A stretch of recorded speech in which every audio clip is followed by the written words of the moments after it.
So it's been a full day working in the shop.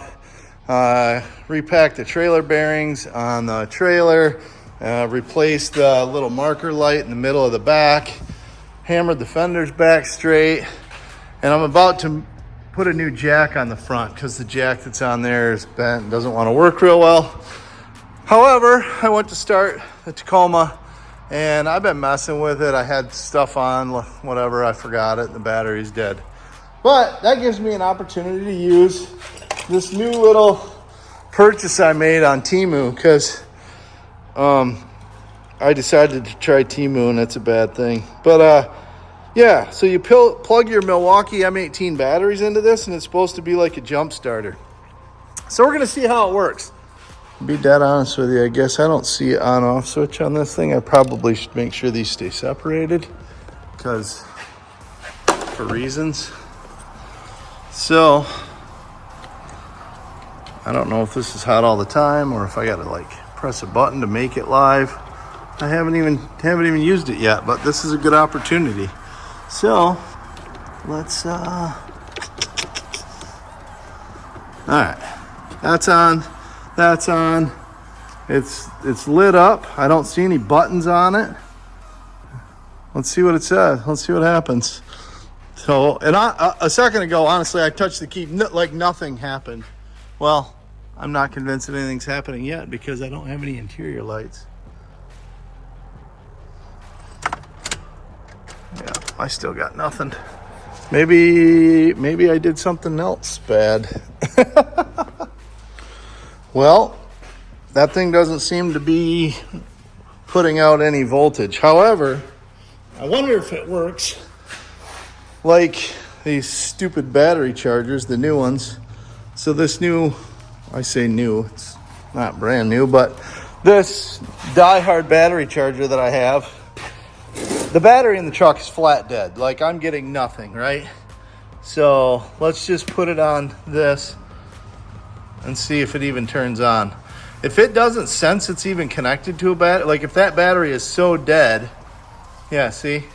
It's so dead, it doesn't even think it's connected. So I wonder if that jumper pack is the same way, like it needs to sense that something is going on. But yeah, I got nothing in here. No lights, no clicks, no ticks, nothing. Oh boy. Well, this should be fun. And this thing is just blinking, so I don't know.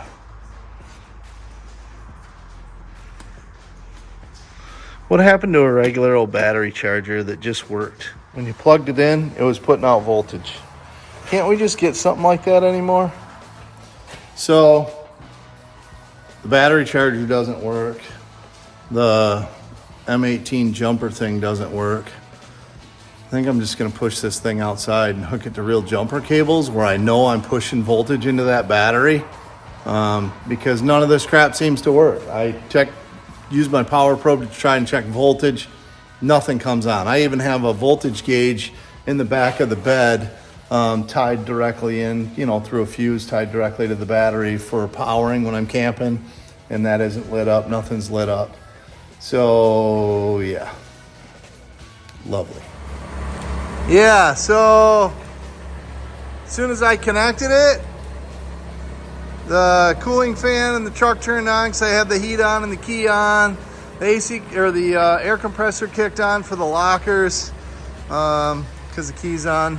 Yeah, imagine that. When you put actual voltage to something, it freaking works. I hate these new electronic battery chargers. Things are garbage.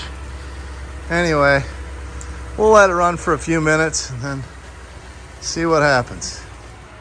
So initially, the whole reason I was doing this was to get the welding card out because the jack is welded on the front of the trailer. So yeah, we'll let that run, charge up while we get this out of here.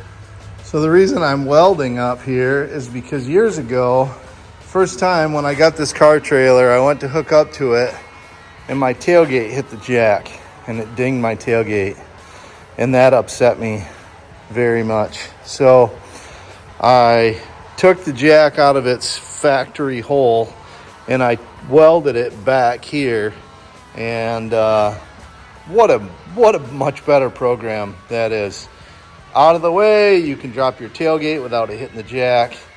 Such a huge improvement. So it doesn't take a ton of weld. You know, I had a little bit here, a little bit there, just enough to kind of hold it. I mean, those 3 chintzy, 3/8 bolts normally hold it. So anyway, we're going to tack weld the new one into place, and I think we'll be done with trailer improvements for now. All right, so it's been about 20 minutes while I welded that on. Lights, camera action. Yeah. Time for a real battery charger. All right, so we're back in the toy box this morning, and the goal is to get emergency brakes on the truck before our trip west. And you can see there's the inner hub seals are leaking on the rear axle. So I had opted to not put the new pads back here yet. I got to take this all apart. We're going to see about getting emergency brakes fitted in here.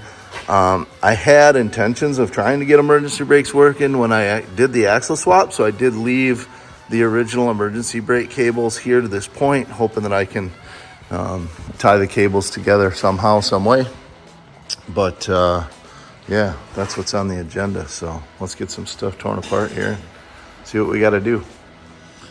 Now that I got the calipers off, you can see in there all the yuck where it's been leaking. This side's no better, even worse actually. So let's get it apart. Got the hubs and stuff all stripped off, and now I need to install new backing plate dust shields so that I have the holes for all the springs and hardware to hold the emergency brake shoes into place. The original ones were never on there when I got the axle, so I'm assuming they were rusted off like most of they are in Michigan. So these just have some nuts on the back. We just knocked this loose, got the other one loose. We're gonna see if we can put this in the press. The dust shield actually goes between this bolt head and that bracket. So we gotta press those studs out, put the dust shield on, and press it all back together. So we can take these over to the press and get to work. All right, so I've been plugging away the better part of the day, and we've got backing plates, emergency brake shoes, new seal, all the hardware, that's all installed. I went to install this cable. I realized the bracket that's the cable's supposed to like snap into only had one ear. The other ear was broke off. So I custom fabricated this little bracket that locks onto that and holds the cable. And then this side, we're kind of at the same position. We got everything put back together. But this one, that factory bracket was still in good shape. So we're able to just snap it into place like it should be.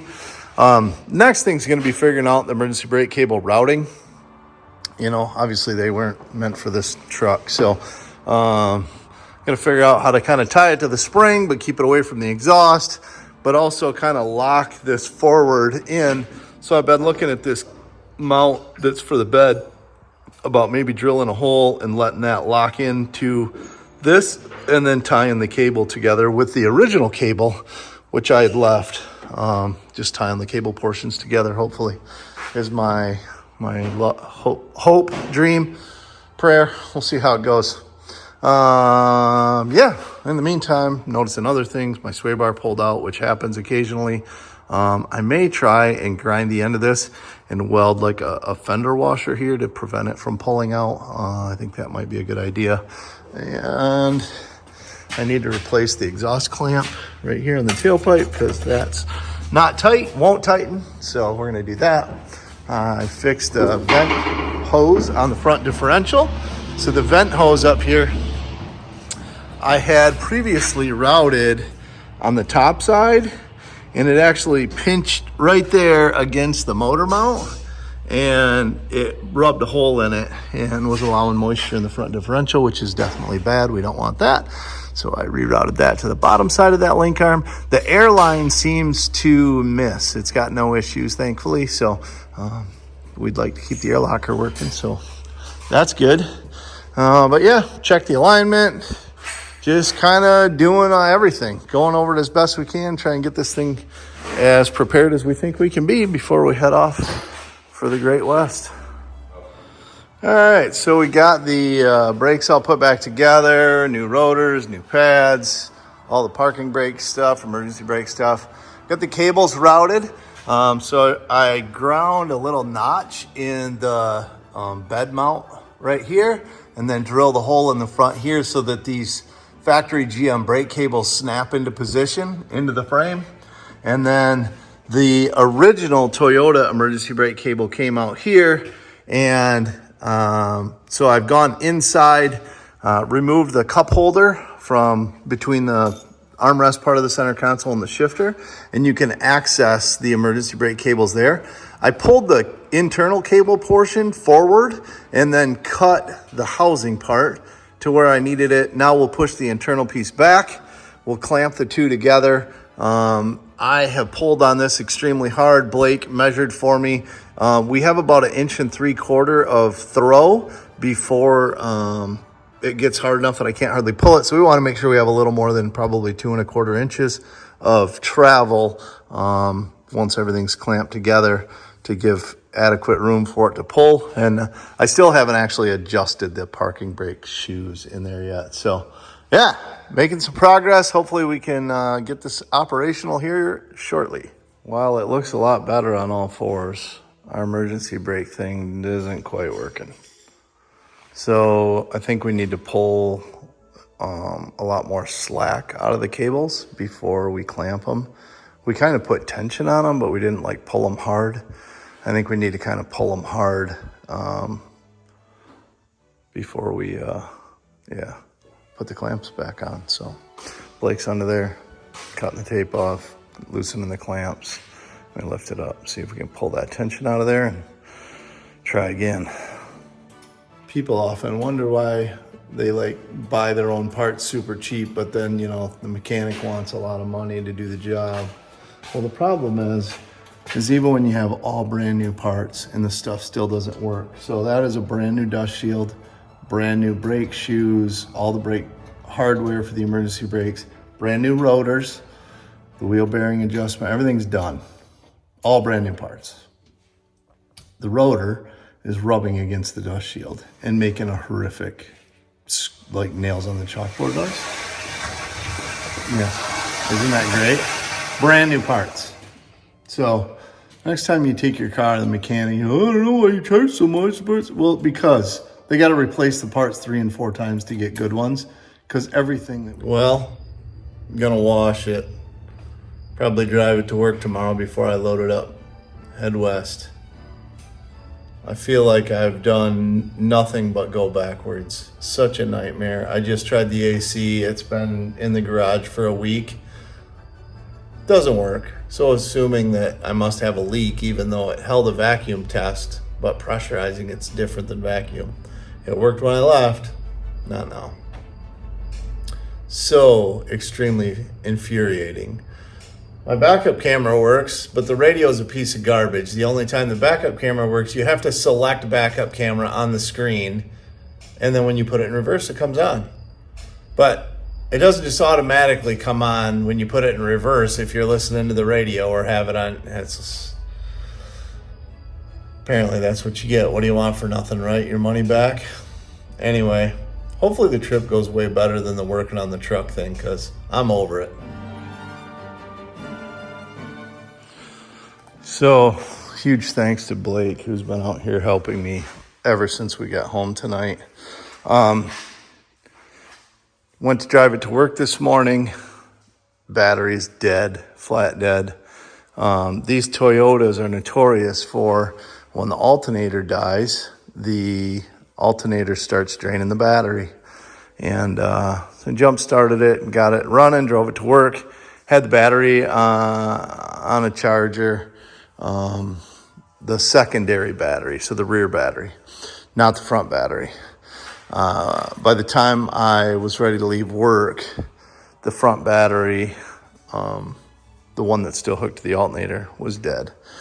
So drove to the parts store, because it was between work and home, and did a quick load test. The alternator wasn't putting out, so we ended up picking up a new alternator, swapped that on tonight.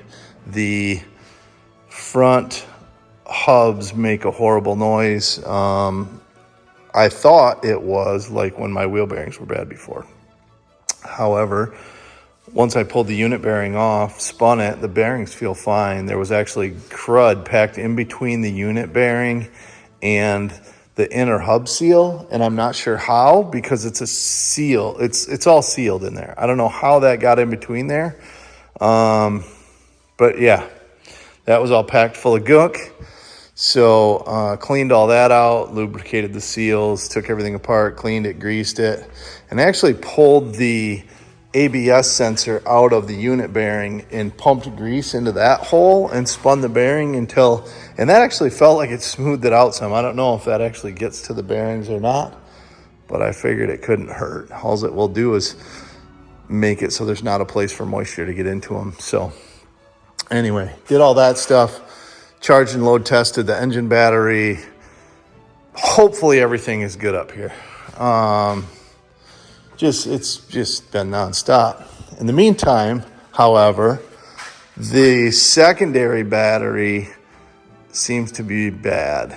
I think I've got a dead cell in it. So I have the brand new one that I had bought for Stomper on a charger. We're going to verify that that is fully up to charge, and then once it gets there, we're going to hook that to the truck, and hopefully we'll have all of those charging issues rectified. So next up is just trying to get all this mess cleaned up. I got junk everywhere. I've been just nonstop out here for the last two and a half weeks, just trying to get things ready to go. So I can't wait. This is going to be awesome.